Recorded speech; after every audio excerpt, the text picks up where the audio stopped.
আসসালামু আলাইকুম, আন্তর্জাতিক সংবাদে আপনাকে স্বাগতম। জানিয়ে দেব পুরো বিশ্বের সর্বশেষ ভয়ঙ্কর আলোচিত সংবাদ। শুরুতে সংবাদ শিরোনাম, পরে বিস্তারিত। এবার মার্কিন সেনাদের বিস্ফোরক সরবরাহ করা কোম্পানিতে বিস্ফোরণ।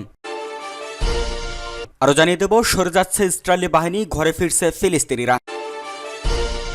এদিকে প্রতিশোধ হিসেবে চীনের উপর 100% শুল্ক বাড়ানোর ঘোষণা ট্রাম্পের। সর্বশেষ জানিয়ে দেব, গাজা শান্তি সম্মেলনে যোগ দিতে মিশরে যাচ্ছেন ট্রাম্প। শুনছিলেন সংবাদ শিরোনাম, এবার বিস্তারিত।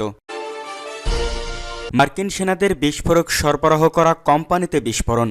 যুক্তরাষ্ট্রের টেনেসিতে একটি বিস্ফোরক কারখানায় ভয়াবহ বিস্ফোরণের ঘটনা ঘটেছে। পুলিশ জানিয়েছে 19 জন নিখোঁজ রয়েছে এবং ধারণা করা হচ্ছে তারা সবাই মারা গেছে। বিস্ফোরণ হামপ্রিস কাউন্টির পাহাড়ি এলাকায় অবস্থিত অ্যাকুরেট এনার্জেটিক সিস্টেম কারখানায় ঘটেছে। 1300 একরের এই কারখানার একটি ভবন পুরোপুরি ধসে যায়। বিস্ফোরণের ধাক্কা এতটাই শক্তিশালী ছিল যে তা কয়েক মাইল দূরের বাড়িঘরেও অনুভূত হয়। কারখানাটি মার্কিন সেনাবাহিনী এবং বিদেশি সেনাদের জন্য বিস্ফোরক সরবরাহ করে। স্থানীয় নিরাপত্তা বাহিনী জানিয়েছে উদ্ধারকর্মীরা প্রথমে জায়গায় যেতে পারেননি, কারণ বিস্ফোরণ স্থলে আরও ঝুঁকি ছিল। পরে পরিস্থিতি নিয়ন্ত্রণে আনার পর উদ্ধার ও তদন্ত শুরু হয়েছে। তদন্তকারীরা কারখানার ভবন, মৃত ও নিখোঁজদের খোঁজ নিয়ে কাজ করছেন। স্থানীয় ও ফেডারেল কর্তৃপক্ষের তৎপরতায় আশা করা হচ্ছে শীঘ্রই বিস্তারিত তথ্য জানা যাবে। সূত্র এপি। সরে যাচ্ছে ইসরায়েলি বাহিনী, ঘরে ফিরছে ফিলিস্তিনিরা। দীর্ঘ 2 বছরের রক্তক্ষয়ী সংঘাতের পর অবশেষে ইসরায়েল ও ফিলিস্তিনের সশস্ত্র গোষ্ঠী হামাসের মধ্যে যুদ্ধবিরতি হয়েছে। গতকাল ফিলিস্তিনের গাজায় স্থানীয় সময় দুপুর 12টার দিকে যুদ্ধবিরতি কার্যকর হয় বলে জানায় ইসরায়েলি সামরিক বাহিনী। যুদ্ধবিরতি কার্যকর হওয়ার সঙ্গে সঙ্গেই ইসরায়েলি সৈন্যরা গাজার কিছু প্রধান এলাকা থেকে তাদের সামরিক অবস্থান গুটিয়ে নিতে শুরু করেছে। অন্যদিকে যুদ্ধের মধ্যে ঘরবাড়ি হারিয়ে গাজার বিভিন্ন স্থানে অস্থায়ী শিবিরগুলোতে আশ্রয় নেওয়া গাজার হাজার হাজার বস্তুত ফিলিস্তিনি তাদের পরিত্যক্ত ও ধ্বংসস্তূপে পরিণত হওয়া বাড়ির দিকে ফিরতে শুরু করেছেন। এর আগে গতকাল স্থানীয় সময় ভোরের দিকে ইসরায়েল সরকার আনুষ্ঠানিকভাবে হামাসের সঙ্গে যুদ্ধবিরতি চুক্তি অনুমোদন করে, যার ফলস্বরূপ আংশিকভাবে সেনা প্রত্যাহার এবং 24 ঘন্টার মধ্যে পুরোপুরি যুদ্ধবিরতি কার্যকর করার প্রক্রিয়া শুরু হয়। এই চুক্তি অনুযায়ী যুদ্ধবিরতি কার্যকর হওয়ার পরবর্তী 72 ঘন্টার মধ্যে জিম্মি ও বন্দি বিনিময় শুরু করা হয়, যা 2 বছরের এই ভয়াবহ যুদ্ধ অবসানের পথে সবচেয়ে গুরুত্বপূর্ণ পদক্ষেপ হিসেবে দেখা হচ্ছে। যুক্তরাষ্ট্রের বিশেষ দূত স্টিভ উইটকপ নিশ্চিত করেছেন ইসরায়েলি বাহিনী প্রত্যাহারের প্রথম ধাপ সম্পূর্ণ করেছে এবং জিম্মি মুক্তি পর্ব শুরু হয়েছে। এই চুক্তির পূর্ণ বাস্তবায়ন হলে খাদ্য ও চিকিৎসা সামগ্রী বহনকারী শত শত ট্রাক গাজায় প্রবেশ করতে পারবে, যা বস্তুত লাখ লাখ মানুষের জন্য জীবন দায়ী ত্রাণ বয়ে আনবে। যুদ্ধবিরতির চুক্তির একটি গুরুত্বপূর্ণ অংশ হল জিম্মি ও বন্দি বিনিময়। আশা করা হচ্ছে যুদ্ধবিরতি কার্যকর হওয়ার 72 ঘন্টার মধ্যে হামাস 20 জন জীবিত ইসরায়েলি জিম্মিকে মুক্তি দেবে। এর বিনিময়ে ইসরায়েল প্রথমে তাদের কারাগারে থাকা 250 জন ফিলিস্তিনিকে মুক্তি দেবে, যারা দীর্ঘমেয়াদে সাজা ভোগ করেছেন। এরপর যুদ্ধের সময় গাজায় আটক হওয়া আরও 1700 জন ফিলিস্তিনিকে মুক্তি দেওয়া হবে। ইসরায়েলের বিচার মন্ত্রণালয় ইতিমধ্যেই যেই 250 জন ফিলিস্তিনি বন্দীকে মুক্তি দেওয়া হবে তাদের একটি তালিকা প্রকাশ করেছে। এদের মধ্যে 15 জনকে পূর্ব জেরুজালেমে ও 100 জনকে পশ্চিম তীরে পাঠানো হবে এবং বাকি 135 জনকে নির্বাসিত করা হবে বলে জানিয়েছে ইসরায়েলের সংবাদ মাধ্যম। তবে হামাস মুক্তিপ্রাপ্তদের তালিকায় মারওয়ান বারগতির মতো কিছু হাই প্রোফাইল ফিলিস্তিনি নেতাকে অন্তর্ভুক্ত করতে চাইলেও ইসরায়েলের প্রধানমন্ত্রী বেনিয়ামিন নেতানিয়াহুর কার্যালয় তাতে অস্বীকৃতি জানিয়েছে। গাজায় হামাসের নির্বাসিত নেতা খলিল আল হায়া দাবি করেছেন যুক্তরাষ্ট্র এবং অন্যান্য মধ্যস্থকারীদের কাছ থেকে তারা এই মর্মে গ্যারান্টি পেয়েছেন যে যুদ্ধ শেষ। এই চুক্তি গাজায় 2 বছরের যুদ্ধ অবসানে প্রেসিডেন্ট ডোনাল্ড ট্রাম্পের উদ্যোগের প্রথম ধাপ। এই ধাপে ইসরায়েলি বাহিনীকে গাজার প্রধান শহরগুলো থেকে সরে আসতে বলা হয়েছে, যদিও এরপরও গাজায় প্রায় অর্ধেক অঞ্চল তাদের নিয়ন্ত্রণেই থাকবে।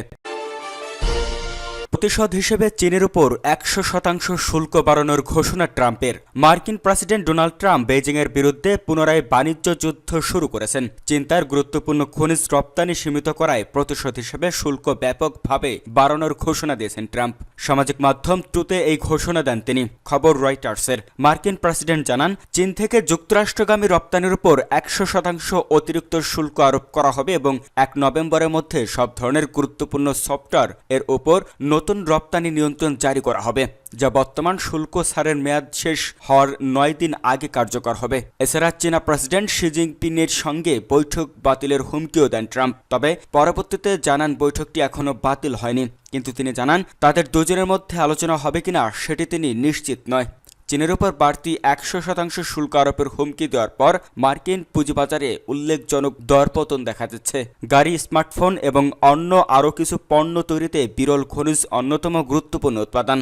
এই উৎপাদনে চীনের আধিপত্য রয়েছে। চলতি বছরের শুরুতে ট্রাম্প যখন চীনের উপর শুল্ক আরোপের হুমকি দেন, তখন বেইজিং তাদের বিরল খনিজ রপ্তানিতে কঠোরতা আরোপ করে। সেসব মার্কিন সংস্থা ও পণ্যের উপর নির্ভরশীল তারা এতে শঙ্কা প্রকাশ করে। এমনকি গাড়ি নির্মাতা ফোর্ডকে তাদের উৎপাদনই কয়েকদিন বন্ধ রাখতে হয়। বিরল খনিজ রপ্তানিতে কঠোরতার পাশাপাশি চীন মার্কিন প্রযুক্তি প্রতিষ্ঠান কোয়ালকমের বিরুদ্ধে একচেটিয়ার ব্যবসার তদন্ত শুরু করেছে। এতে করে আরেকটি চিপ তৈরিকারী প্রতিষ্ঠান কেনার যে প্রক্রিয়া কোয়ালকম চালাচ্ছিল সেটি থমকে যেতে পারে।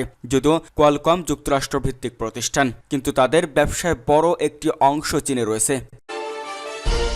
গাজা শান্তি সম্মেলনে যোগ দিতে মিশরে যাচ্ছেন ট্রাম্প। চলতি সপ্তাহে মিশরে অনুষ্ঠিতব্য গাজা শান্তি সম্মেলনে যোগ দেওয়ার পরিকল্পনা করেছেন যুক্তরাষ্ট্রের প্রেসিডেন্ট ডোনাল্ড ট্রাম্প। মার্কিন সংবাদ মাধ্যম অ্যাক্সিস এক প্রতিবেদনে এই তথ্য জানিয়েছে। প্রতিবেদনে বলা হয়, মিশরের president Abdel Fattah al CC এই সম্মেলনের আয়োজন করেছেন এবং ইউরোপ ও আরব বিশ্বের কয়েকজন নেতাকে এতে আমন্ত্রণ জানিয়েছেন। সম্মেলনটি আগামী মঙ্গলবার বা একদিন আগেও হতে পারে লোহিত সাগরের উপকূলীয় শহর শাম আল শেখে অনুষ্ঠিত হওয়ার কথা। এখানে সম্প্রতি হামাস ও ইসরায়েলের মধ্যে অস্ত্রবিরতি চুক্তি সম্পন্ন হয়েছিল, যেখানে কাতার, মিশর ও তুরস্ক মধ্যস্থতা করেছিল।